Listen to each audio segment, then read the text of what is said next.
Well, the day has finally come. It came yesterday afternoon.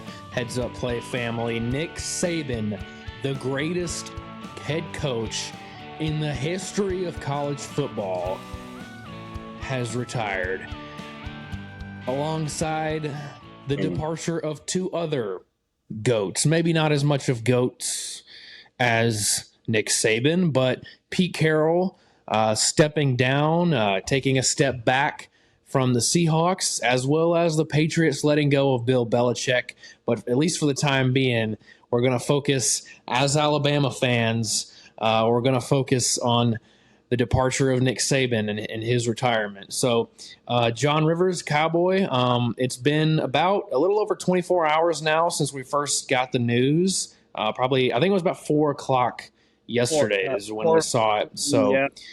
In these 27 hours, what's it been like for you? I was tossing and turning last night. I didn't get much sleep, to be honest. I'm kind of the same way, man. This will go down as one of those. And I'm not trying to sound over dramatic, but it's like, where were you at when Nick Saban when the news you? I mean, the last time I kind of felt that way is when like Kobe Bryant died. Like, where were you at when Kobe died? No, it's I feel huge. I feel like this is about as big as it gets. Like, where were you at when Nick Saban? Because Bill Belichick, when he got fired, it was at 6 in the morning. Yeah. So everybody kind of woke up to it. No, Nick Saban was you in the middle of work and bam, Nick Saban retired. Like, Yeah, it was out of nowhere. I just saw because for those that don't know, I do like, I'm not going to get into my job, but I travel for my job. I'm in the Florida Panhandle right now. I work with storms. I'll say that. So I was in the middle of helping some people who just went through some tornado damage. And I walk into my work vehicle and I check my phone and I see Cowboy sent it to me. Nick Saban, it was on 3 Sports is what he sent, but it was Chris Lowe from ESPN that originally broke the story, who's usually a very reputable source with Alabama football, particularly with Nick Saban, said he retired, and I could not believe it. I didn't know I didn't know what to feel other than just shock. That's all it was, and it's starting to the shock is starting to go away, and my mindset is now starting to shift to, okay, who are we going to get? Because it's going to come in the next few days. This Greg Byrne, the athletic director at Alabama, works quick, really quick, and he has to work quick in a situation like this. You got to get your coach, you got to keep the players, you got to keep the roster together. So, but before we get on to potential candidates, what just Nick Saban means so much to the state of Alabama, the whole South, the college football, sports in general. He has an impact on my life for sure. I've never met the guy, but I mean, just 12 to 15 or 16 days out of the year, there's an Alabama game, and I'm focused on what his team has done. And I watch the Nick Saban show and all of his press conferences. Like, he has taken up a period of my life for the past 17 years. So what does Nick Saban mean to you, Cowboy? Well, Nick Saban, I'm just gonna tell you, man. Like, he truly is the greatest coach of all time. It's like I listened to Josh Pate from you yesterday. You sent me the link. He truly has, and like, people don't realize there could have been amazing dynasties if it wasn't for Alabama. You could have. Yeah. You had Auburn. You had with Tommy Tuberville. You had Florida with Urban Meyer. Imagine where Florida would be without Nick Saban. Oh my gosh! Imagine where LSU would be without Nick Saban. Imagine where Mark Richt at Georgia would be without Nick Saban. I mean, Nick Saban has truly changed the landscape of college football. Everybody thought he was going to be a hired gun. Oh, he won't be there in 3-4 years. I mean, he truly is the state of Alabama. I saw where Governor Kay Ivey of Alabama, she came out and made a statement. When the governor is making statements about a football coach retiring, is massive. She said, on the lines of, thank you for what all you've done, you and Miss Terry have done for the state of Alabama. And I'll just say this one time, roll tide. She's an Auburn fan. She's an Auburn gal. And I mean, I'll tell you a story. I sent it to y'all yesterday. They were next round. I'll tell you, I love next round. I listen to them a good I listen bit. to them just about every day. And they said that they were interviewing Terry on Arnold, and Terry on Arnold got a gift from Terry Saban, it's Terry, and it was like a not an almanac, but what's the word I'm looking for? Each day is a different quote, Yeah, and I don't know the word, he but said I know what that you're talking about. the first 18 days were missing, and he was like, Miss Terry, what's the first 18 days at? She said, well, I can't send books to the penitentiary. I have to tear out the sheets. I need to give it to Henry Ruggs. Everybody knows the story about Henry Ruggs. That just speaks on the type of people they are. I mean, I truly believe that they looked at every single one of them players as their kids. No, I think so too. Nick Saban. Uh, well, let me start with Terry Saban. Miss Terry, she was more than just a coach's wife. She was a first lady, right? I mean, everything that she did for the program, for the community, the state of Alabama, the city of Tuscaloosa. I mean, it's just incredible. All the charity work that they did. She most definitely deserves a statue somewhere on campus or in the city, or have her name on a building somewhere, something to dedicate the work that she put in as the wife of a coach who she probably really didn't get to see all that often because he was always working. And with Nick Saban, I don't know how much you remember. You're about a year and a half younger than me, but I was about 9 or 10 years old when Nick Saban was hired in January of 2007. Right? Remember, there was a lot of talk. I was going to get Rich Rodriguez, and he's going to take us back. Apparently, And Rich Rod took the deal, and then he said, "You know what? No, I'm good. I don't want to go. I don't want to go. I'm going I mean, West." that was the downfall of the program. You couldn't even get Rich Rodriguez, who was would have been a good hire at the time, but for Mal Moore, the athletic director back then, he would not leave Miami, South Florida, without a yes from Nick Saban. And he got it, and he really wowed Miss Terry, and they decided to take it. Before the Nick Saban days, Bear Bryant was like a god. I mean, I remember going to Alabama games with my grandparents and them telling me stories about the Bryant days and how, oh, son, I wish you could have been there during the Bryant days. I mean, you just would have loved it. And we're Well, probably that's never going to get back to that. And Bear Bryant was like, you went to an Alabama game and people were wearing houndstooth hats yes, everywhere. they stopped wearing those because of Saban, but back then, oh my gosh, the whole stands. You had Houndstooth Fizz, everything was Houndstooth. Yeah, and you don't see that anymore. You might see it every now and then, but I mean, Bear Bryant was that just like a mythological figure almost. And for not only somebody to come in and win a national championship in his third year, but to go and surpass the Bear, it's the Bear. I mean, like what he meant to the state of Alabama was incredible too. Just because I'm just kind of lost for words for it, but yeah, that just shows like how much Nick Saban means to myself, to you, to the state of Alabama, to Alabama fans in general, even Auburn fans. I mean, they're happy they're rolling Toomer's corner, whatever. But I mean, even many of them are admitting like that we're losing the GOAT. You have to look at it. Everybody hates Nick Saban, but like yesterday, I've never seen so many people like outpours, like just support, like thank you, coach, thank you for all the memories. Like you are truly the greatest of all. Which he is. I'm sorry to cut you off. I don't know if you just saw this. Pete Thamel expects Mike Norvell or Kalen DeBoer to emerge as the top candidate for the Alabama job. We can go ahead and unless you want to finish what you were saying, but I'd love to get into talking about who we could get here in the next couple of days. I'm about to say let's get into it. I will say before we get into it though, I mean I'm shocked and I'm not shocked. Auburn fans rolling the trees. They rolled the trees when Bear Bryant died. It's just how it is with Auburn. But I mean, but at the same time, like I kind of I hate it, but I love it. I mean, it just shows the passion for the rivalry. It's, You it's know, it's crazy to think though. I read something.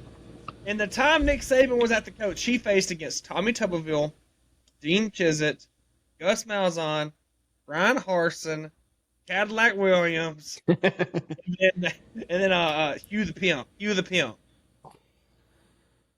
and and he went in his career. I think he had a winning record at Jordan Hare while he was at Alabama, but I think overall, like to include his time at LSU, he went Yeah. 5-7 at Jordan Hare.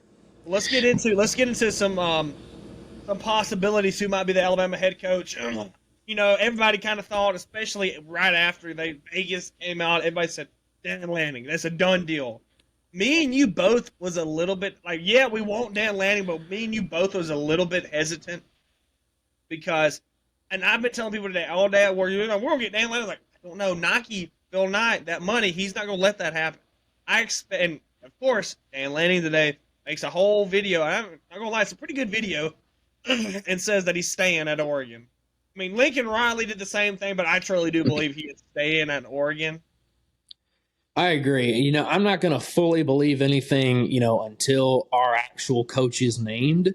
I don't want to take anything out of the realm of possibility because even Nick Saban, like a week before he was hired in 07, said, I don't know what to tell you guys. I'm not going to be the Alabama coach. And then he takes the job. So you can't – I take everything a little bit with a grain of salt, but it does really seem like Dan Lanning does like it in Eugene. He likes being the Oregon head coach. And I don't blame him for staying there. I mean, if you come to Alabama, yeah, you might make a little bit more money, but, I mean, the pressure is on, man. The pressure is so much lighter at Oregon for him.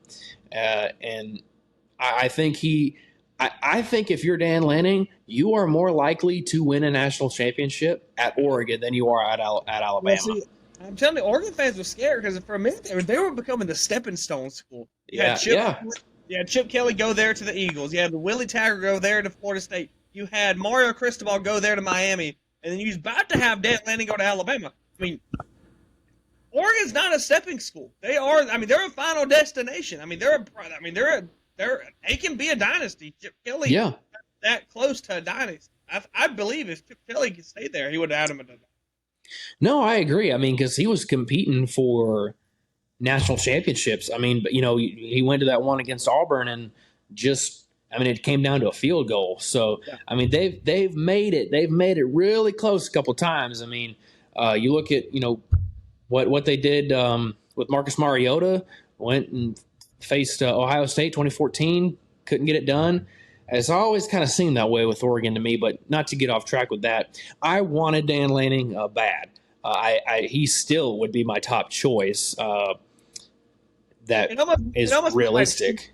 Almost made like too much sense. You know what I mean? It was one of those like too good to be true. Like there's no way that the first person they're going to say is going to be the coach of Alabama. There's just no way. That don't make sense to me. That's just not going to happen.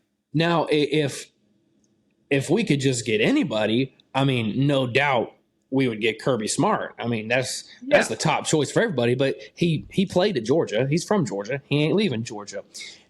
The story goes, supposedly, was that Alabama, Nick Saban was kind of training Steve Sarkisian to take over him, to kind of do, how Bob Stoops did with Lincoln Riley at Oklahoma, how Urban Meyer did with Ryan Day at Ohio State, and to just pass the reins off to Sarkisian. But it came up, you don't turn down Texas. And I would argue right now, Texas is a better job than Alabama, just due to they have all the same recruiting capabilities and the NIL, but they have more money with all the oil and the boosters, and you wouldn't have to be in the shade of Nick Saban. So no way we're getting Sark. I think right about that because he really did like Stark. People don't know this, but Stark is the only other coach besides Nick Saban to coach Alabama since 2006. Because if you remember, Saban had the COVID game during the COVID season. Stark had the COVID. Yes. Yeah, he took over. He did play calling and everything. Who was it? It was against Auburn or someone like that? It was like a stretch of like 2 or 3 games. I can't remember who exactly it was, but yeah, But he took over. he was very impressed with that, and I agree with you. I definitely think it was going to be Stark, and then it just so happened. I mean, it's Texas. Like even Saban was like, "Go take that. Go take that." Yeah, yeah, and yeah, I mean, you have to.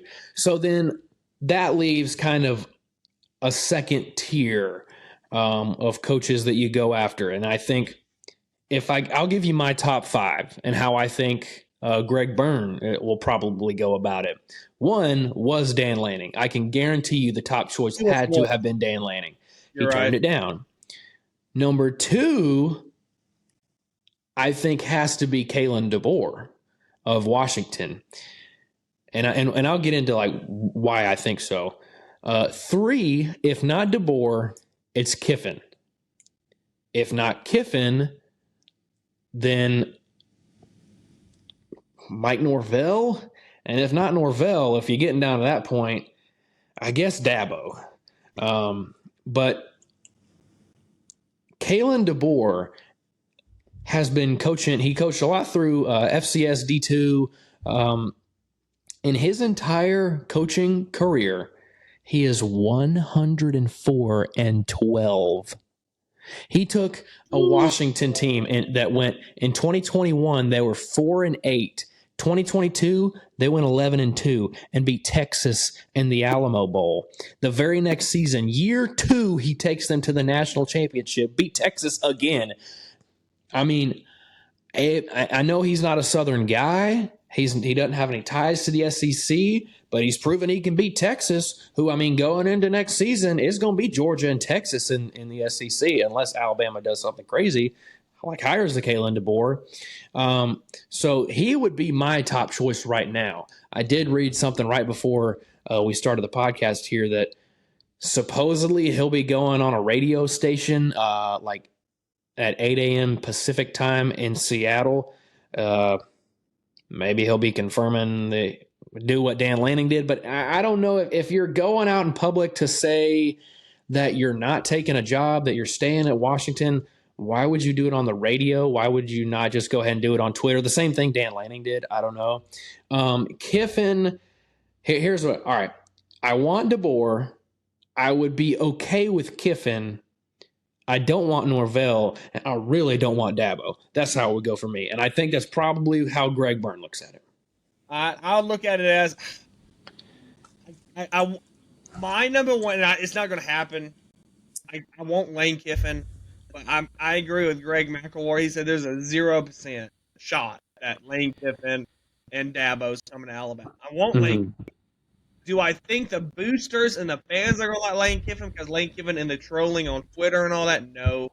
So I probably would go Lane Kiffin actually 2, and I put Kalen DeBoer 1. I'd go DeBoer, Kiffin. I would swap. I'd probably put Mike Norvell 3. 4. I'll give you a heads. I'll give you someone. He is a Saban disciple, but from the NFL. Dan Quinn. That would be kind of a dark horse, kind of out of nowhere. I think there's some dark horse candidates here. Maybe someone like a Dan Quinn, a D'Amico Ryans. We'll get into the dark horses. Let me tell you why I like Dan Quinn. Dan Quinn, he will play that joyless murder defense that Alabama used to have. He is the creator of the Legion of Boom in Seattle. Yeah. And I'll tell you, as a Falcons fan, we choked in the Super Bowl. That's not his fault. That was offense coordinator Kyle Shanahan. He should have just ran the ball, stopped passing the ball. But Dan Quinn, I mean, he's going to get an NFL coaching. If he doesn't get a college, he's getting the head coaching job for the Seattle Seahawks. I mean, I could see him as a dark horse. He was at Miami when Nick Saban was there. He owes a lot to Nick Saban. And I'll tell you, my number 5, and people are saying, look out. I've read James Franklin from Penn State. I like James Franklin. I do think he's a good coach, but and he did do well at Vandy in the SEC, but I've just been turned off with James Franklin because he can't win the big game. He's won like one big game against like a top 5 opponent or top 10. You're right. So I would not like James Franklin. I would be very upset with that hire. I do respect him. I think he's good for Penn State, but not Alabama. Some dark horses. I think D'Amico Ryans. I don't think he would leave the NFL. I've heard he's happy with the NFL. The only thing is, I would say he might. He's only getting paid $4 million. That's the only. Yeah, and we can pay a lot more than $4 million. That's for sure. I look at an Eli Drinkowitz, maybe. I mean, what he's done with Missouri in a couple years. Jed Fish, what he's done with Arizona, might be someone to look at. But Alabama's going to get a big name for sure. And with to touch on the DeBoer thing one more time, I know I said he doesn't have any ties to the SEC. This man works really fast. Greg Byrne does. You know who else he hired really quick after a certain somebody was ousted as head coach? Nate Oates. Nate Oates was hired within, I believe, 3 or 4 days after 3 days after Avery Johnson was out, and he had no ties to the SEC. And look at the success that Nate Oates has brought the basketball program, which had been dead for decades at Alabama. So I really do kind of trust Greg Byrne to make the right decision. I really do, and I hope it's DeBoer. I think that would be the best choice, but again, I would be okay with Kiffin. I don't think Kiffin can beat I want someone who can beat Kirby Smart, and I don't think Kiffin can do that. Let me tell you, I got some more dark horses for you, and I've been reading up on them all day. The one who I really don't want, and his name's actually getting thrown out a little bit, Marcus Freeman from Notre Dame. Yeah. I don't understand why that was ever thrown out there in the first place. I don't really get that. Maybe because of the Tommy Rees connection. I don't know. I've even seen some people talk about Tommy Rees being in the mix. That's not going to happen. We're done. Some other names: Mario Cristobal at Miami. I don't think that one. I'll say it. His name, of course, Vegas is saying it. Deion Sanders.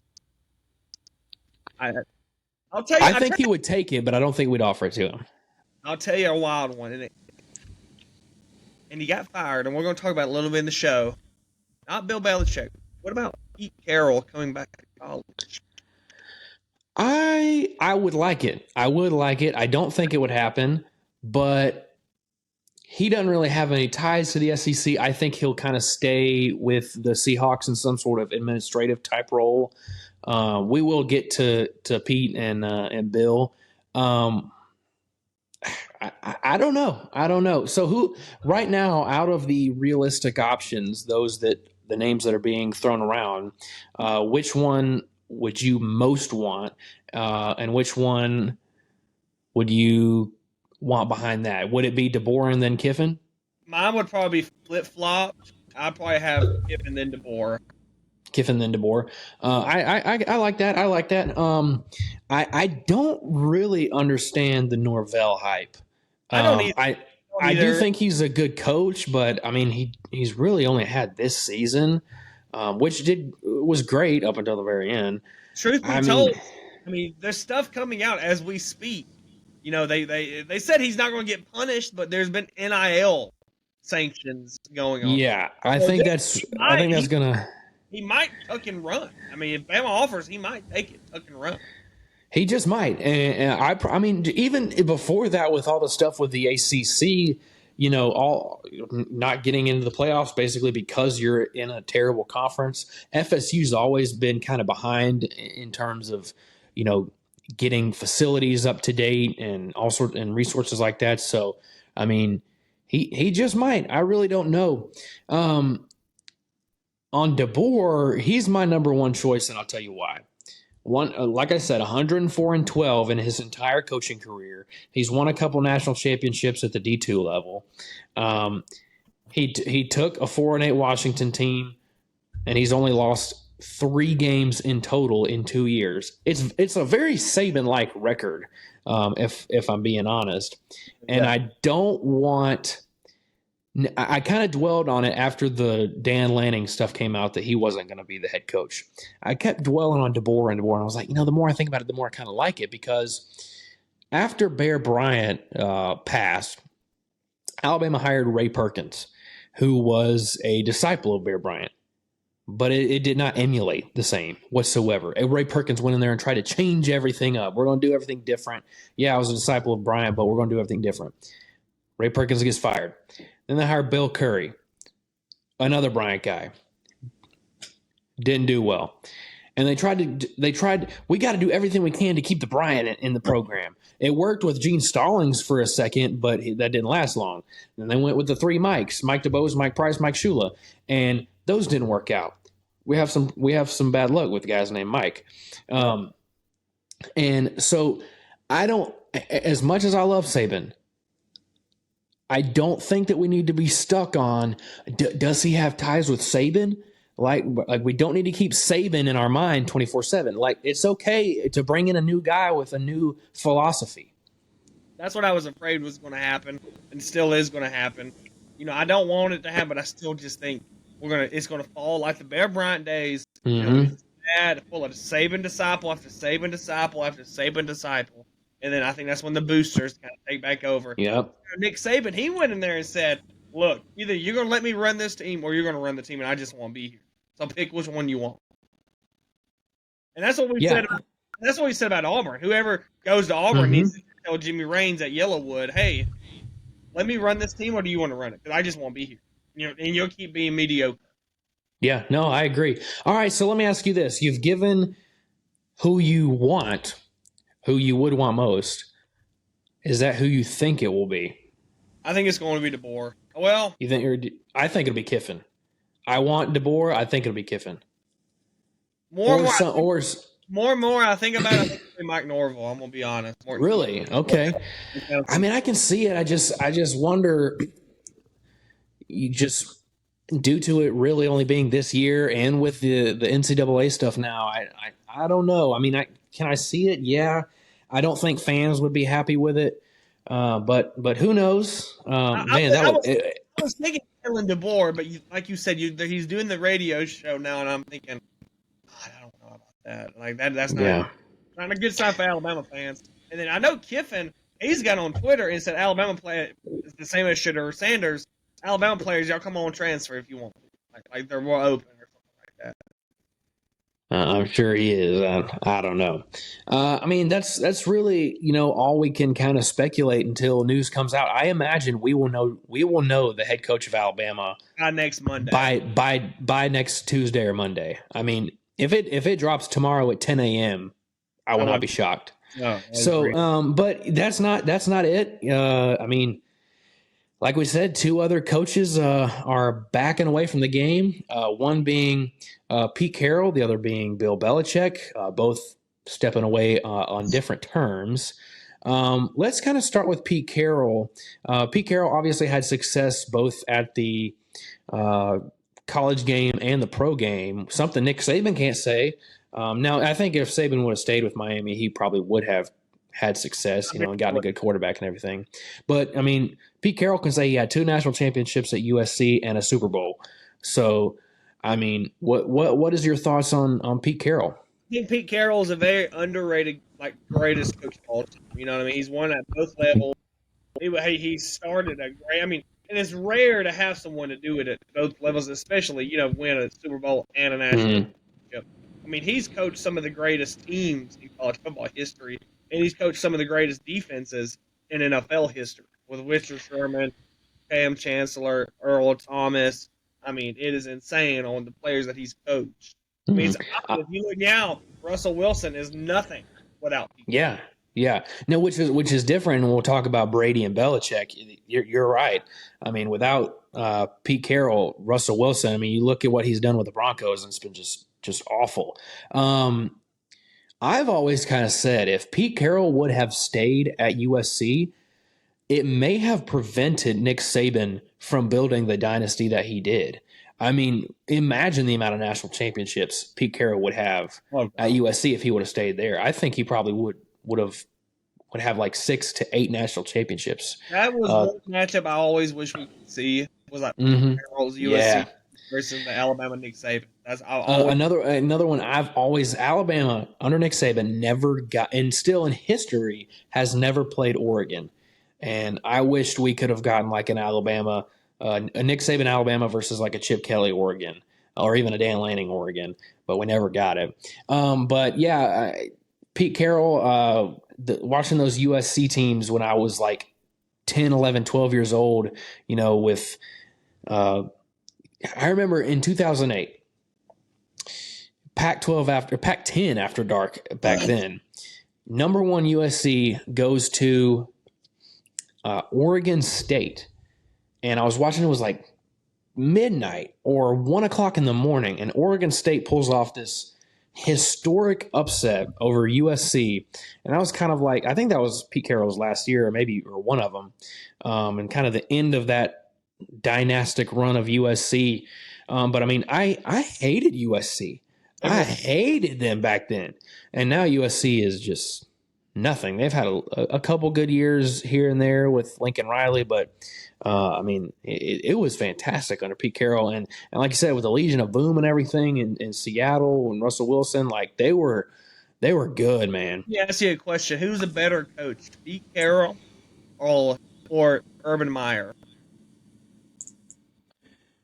Man, imagine if we would have gotten that matchup, man. Like a 2008, like an Urban Meyer Florida versus a Pete Carroll USC. Imagine. I don't know.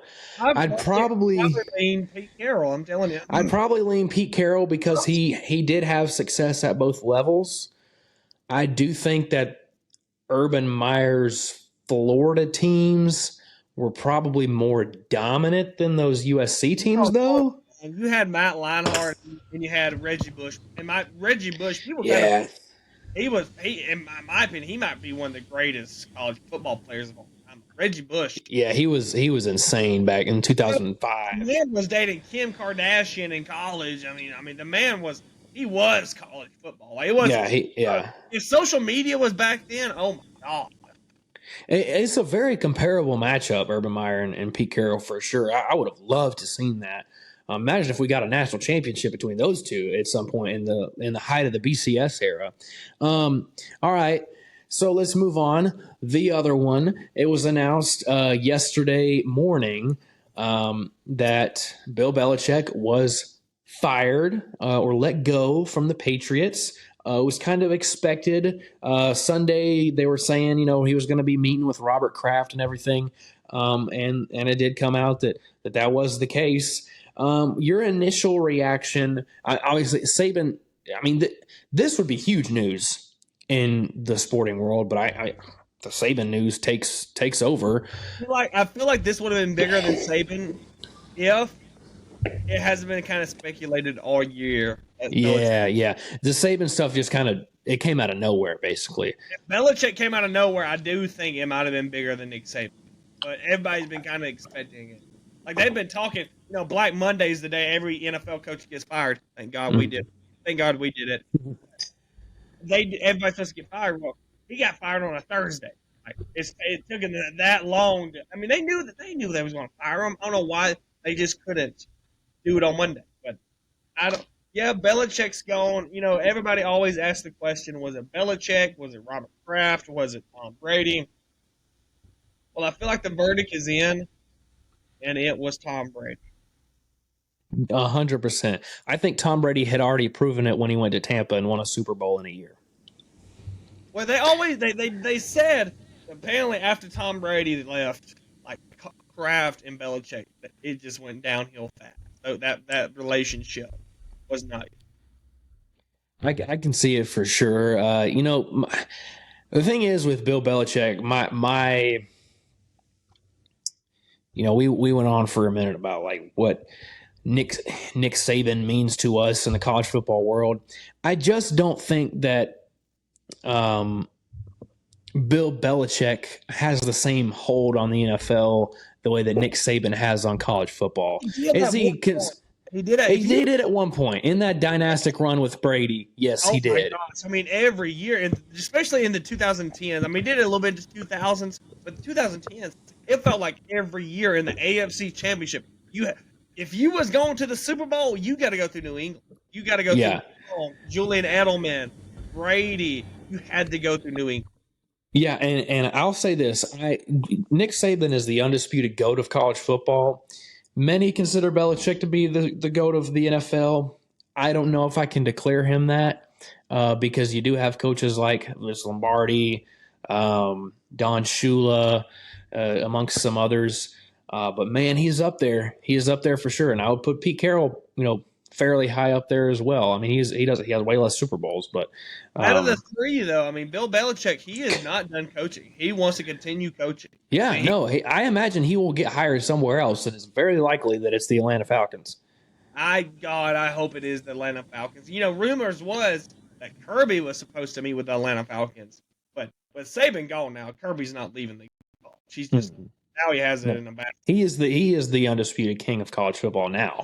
They said that Belichick, he wants a team that is not too much like city, like he's not too big of a city. Atlanta is a city, but it's not too big. He said he wants an owner that doesn't get involved in everyday affairs like Robert Kraft did. So like the Jerry Jones, the Robert Krafts. Arthur Blank is worried about Home Depot, and he could care less about he does not know football. He's more about making more money. I mean, if you notice that Atlanta Stadium, they host about every event you can think of. Yeah. I mean, it's one of the probably top 5 or 6 best stadiums in the country. All top stadiums are probably those super stadiums, NFL stadiums. But yeah, I mean, and Arthur Smith, like the concession prices, like his whole thing is for the fans, and it really shows. Maybe that's something that Bill Belichick would go for if they decide to hire Bill Belichick. I imagine he will get a job. I don't think it'll be a college job, but it'll be somewhere in the NFL. He's already got their new head coach. They already got it ready. It's Jared Mayo. He's the linebacker coach. Played at Tennessee. He was a linebacker for Belichick for some years, and he was a linebacker coach for Belichick. They've already said you're going to be the new head coach. Like, it's going to be announced soon. They said. All right, let me ask you this. Let's move on for just a second. We're going to keep this kind of a shorter episode just because I don't want to call it like a full-on episode 16. Let's go ahead, maybe touch on the NFL playoffs for half a second at least. Give me an early Super Bowl prediction, not the winner. Give me your matchup right now. All right, let me look at it. Give me the 49ers versus the Buffalo Bills. I like that. I also will say the Bills are hot right now. They're hot right now. Earlier in the season, I mean, if we're going by early, I would have gone 49ers and Dolphins. But I might have to go. I know the safe thing is to say 49ers and Ravens. I mean, it would make a lot of sense. Jim Harbaugh, John Harbaugh, they both win championships. But I'm gonna say 49ers and Bills too. I kind of agree with that. This whole playoff, this first round, it's awesome. There's so many storylines. Besides the Steelers and Buffalo, you have Kansas City versus Miami, 2 of the best high-polling offenses. It's Cleveland, Houston, Texas. Yeah. You have the first time that Deshaun Watson, is the team that they made the playoffs without him. You got Mike McCarthy and the Cowboys versus Green Bay, his old team. You got Jared Goff versus the Rams and Matthew Stafford versus the Lions. And then you have the team last year, the Eagles and the Bucks. I mean, it's going to be. I mean, it's going to be a very good first round. I'm telling you, this is when NFL gets fun when the playoffs come. Absolutely, 100%. This is when you see them tackle a little bit harder than usual. Like, this is when they get into it. All right. You know what? Let's go ahead and just call this episode 16. I mean, we've gone almost 40 minutes now. All right. Do you have like a question of the day? Anything lined up in that regard or something like? Let's see. I'm thinking. Okay. I got one. What you got? All right. Which ethnic food, okay, like Mexican food, Asian food, what's the best? Mexican? Yeah. I'm gonna go like Japanese, like hibachi. I know that's not like real, like that's Americanized Japanese food, but I could tear up some hibachi shrimp. I'll tell you one that's underrated. This is my sleeper one. If you get like a good Greek gyro, I haven't eaten too much Greek food in my life, but like what I have had is like pretty good. Have you ever had a cava? Cava? I have not. So it's basically like a Mediterranean Chipotle, and it is really good. Really, it's like you get like you make like a bowl, right? And you get like rice and chicken and stuff, but it's all like more Mediterranean flair. And they'll throw like a hummus on there, and you get like a pita bread and stuff. It's different, but you should try it. It's really good. I like me some kava, and it fills me up. But Try kava. yeah, that's the question of the day. What's your favorite kind of different foods, not American style burgers and all that? Well, that's it. That's episode 16. Is that 16? That's 16. We've really done 16. It's been a minute since we've had J Dub on the line. He's still working, doing trying to do some stuff for work. He's studying for a big old test that he's taking. Trying to stay motivated in that regard. So maybe we'll get J Dub back at some point. Maybe not. Who knows? But yeah, that's it for episode 16, guys. We will be back within a few days. We're definitely. Really will be as soon as Saban's successor gets picked. Yes, as soon if it's picked tomorrow, we're talking, man. We're having an episode, one way or the other. I know you probably got some stuff going on, but we will be quick. Yeah, whether it's a quick 10-minute video, we'll have something whenever that name is dropped and it's out there. So, all right, guys, thanks for tuning in. Heads up, play. Heads up, play. Heads up, play.